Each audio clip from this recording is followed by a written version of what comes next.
Simpleng pagluluto ng sarsyadong plapla. Yan po ang ating susubukan ngayon. Siyempre, ang mga Ricardo, plapla, yan po yung malalaking tilapia. Kamatis, sibuyas, bawang, itlog at paminta. Ayan na po. Ganyan lang kasimple ang ating sarsyado. At kapag nahiwa na natin at na-prepare na natin yung mga ingredients, siyempre, iprito muna natin ang ating plapla. Sa likod bahay po ako nag-prito para hindi umamoy sa loob ng ating tahanan. Meron akong maliit na cake sa garden. Diyan ko po ipiniprito ang lahat ng ating prituhin. Napapansin niyo po, hindi tumatalsik o hindi masyadong matalsik yung ating piniprito. Kasi may technique dyan. Kaya naman kasi matalsik dahil maraming tubig. Kaya kailangan tuyuin natin. Ipinatong ko po sa kitchen towel ang ating plapla. Ayan. Ayan.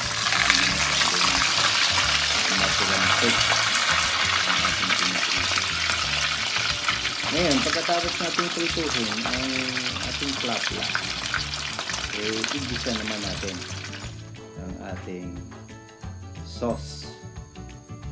Siyempre, una ang bawang. Matapos ang bawang, isunod natin ang ating sibuyas. Basic. Basic na panggisa. At medyo pag luminaw-linaw na, sibuyas, sunod natin ang kamatis. Ayan. Halo-haloin natin ng kaunti at hintayin natin lumambot. Oops! Papasikat na naman si chef ha. Ayan. Hintayin natin siyang lumambot at kailangan nating durugin yan. Habang ito ay naluluto, isabay na nating ilagay ang ating paminta. Ayan, paminta. Halo-haloin natin para lumasa naman yung paminta. Sarap po yan sa ating sarsyado. Ayan ang paminta. At lagyan na rin natin ng konting tubig para magkaroon ng sabaw ating sarsyado. Isang tasang tubig lang para magkaroon siya ng kaunting sabaw yung ating sarsyado. Tama na rin yan kapag natunaw na yung kamatis, makikita natin na maganda na ang kalalabasan ng ating kamatis sauce. Ayan. Ayan, kumukulo na. Medyo ready na rin sigurong ilagay yung ating condiments. Patis.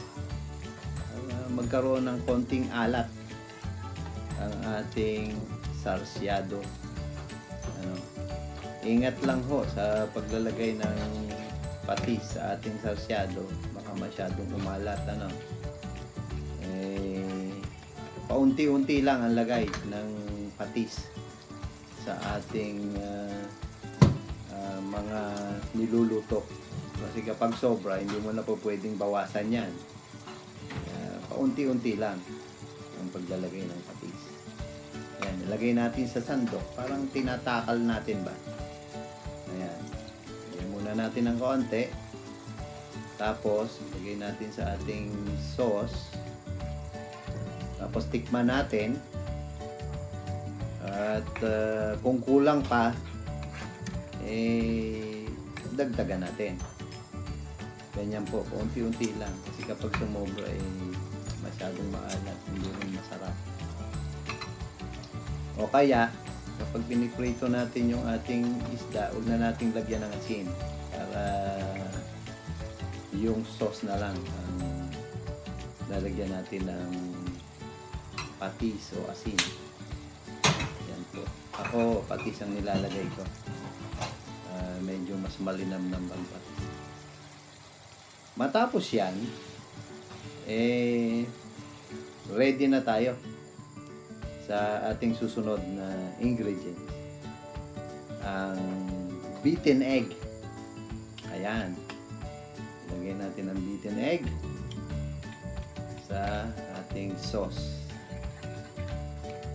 Makikita natin, masarap na, ano? Halo-haluin natin para maluto ng husto ang ating beaten egg. Ayan. At hintayin natin kumulo ng kaunti para maluto ng husto yung ating itlog. Yan po, isa sa nagpapasarap din sa ating sarsyado, yung beaten egg. Ayan. Pagkakulo niyan, ready na po nating i-assemble ang ating sarsyadong plapla. Yan, isimmer natin ang mga 1 minuto lang, okay na yon, para maluto lang ng gusto ang ating inilagay na itlog sa ating sarsyadong plapla sauce. Ayan. Oh. Chef, ready na ba?